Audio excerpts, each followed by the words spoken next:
And so, like I said, we're getting into Genesis chapter 17. But before we do that, we've got to come up with some of the. It's been brewing. It's ready to go. I hear it pouring. Yep, yep, yep, yep, yep. Jasmine's tea. Here we go. Or not yet. Oh, not yet. You got to wait Y'all for it got to this a slip. little shorter. That's a big cup, Jasmine. I And But like, I told you, think it's she's huge. large and full. Oh Okay, man. so I'm gonna start doing this, starting the tea with what's in my teacup. So Oh. yes, that'll be fun. Everybody who likes tea, but we can have like a whole little thing in the comments. But Hey. for one, if you ever do find this cup and you get this cup, do not microwave this cup. All of this stuff will spark in the microwave. Okay, that's Mm. number one. Two, I'm drinking. I learned Sounds from like it's experience. When happening. I put it in the mic. I told you I put it in the microwave, and when I went to get it, all of it was sparking. No fire, just sparks. Just So for it's fine. okay. It's fine. Case in point. But this is black tea with heavy cream. Oh And gosh. it's delicious. It's not really that hot because once it started sparking a whole bunch, I said, "Let me just take it out." But it's pretty good. You put a splash of heavy cream, and it is caffeinated. I should be drinking decaf, but it's one cup a day doesn't hurt, So Okay. that's what's in my teacup. Very she good. said Okay. one time. You got a whole jug. I know. Of course, once a day when you got 32 Yeah, ounces of tea. it's like 24 anyway. To the real tea. So this episode's tea is on episode 16, chapter 16. Yep. Peppers. Yes, chapter 16. And what I kind of just wanted to touch on a little bit was the birth of Ishmael. Now, the we kind of talked about this earlier. The situation that Ishmael is born into is or born as a result of is like the picture of self effort, and what that means is pretty much like self reliance. All these things are like synonyms.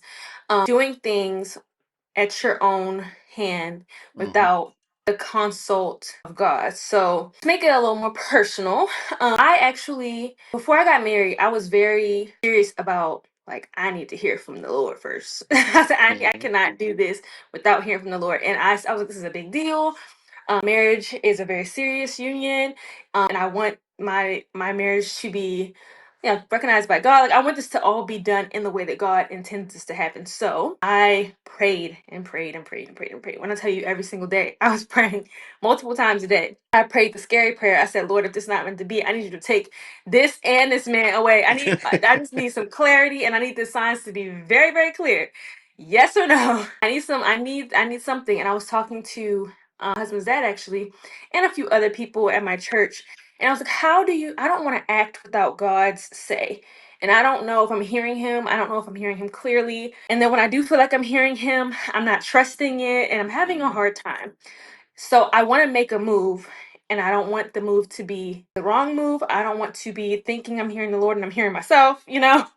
So how can I know the difference and avoid taking a step that's not ordained by God? And they were telling me basically you have to like pray for discernment, and the Lord like won't the Lord won't lead you down a path that isn't aligned with his word. So like you just have to know that's where knowing your Bible comes in, and knowing what the word says, understanding like what a husband is and a wife in a marriage, that the roles you play, like understanding all that stuff so Right. that you know what God expects, all that good stuff.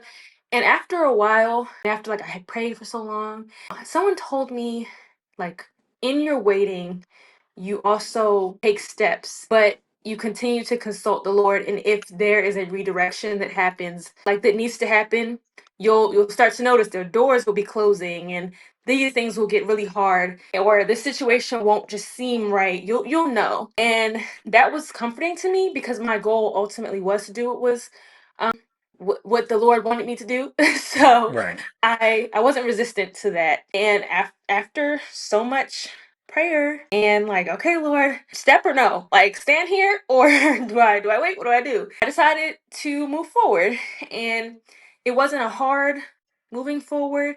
There wasn't a lot of turmoil. There wasn't a lot. I was feeling peaceful with my decision, and I confidently move forward feeling like and knowing that this is what the Lord had intended for me. And I haven't seen anything that says otherwise yet. So I, I took comfort in that. So I think that it's something to be said about consulting the Lord in all of your decisions, because even down to, and this is something, it's for everybody, but my Gen X, my Gen Zers, not Gen X, my Gen Zers, as we go into like picking a career, figuring out what we want our lives to be, picking a hobby, it doesn't matter. If you are uncertain or you don't know where to go and you're like, you know what, I'm just gonna go over here, even if you're like, I'm getting pulled this way, consult the Lord first. Take some time to pray about it so that you can move forward with peace and not with angst and fear and anxiety, because who wants that? So that's my little tidbit, my little Okay. tea. Cool. My tea for the day. Awesome. Thank you very much.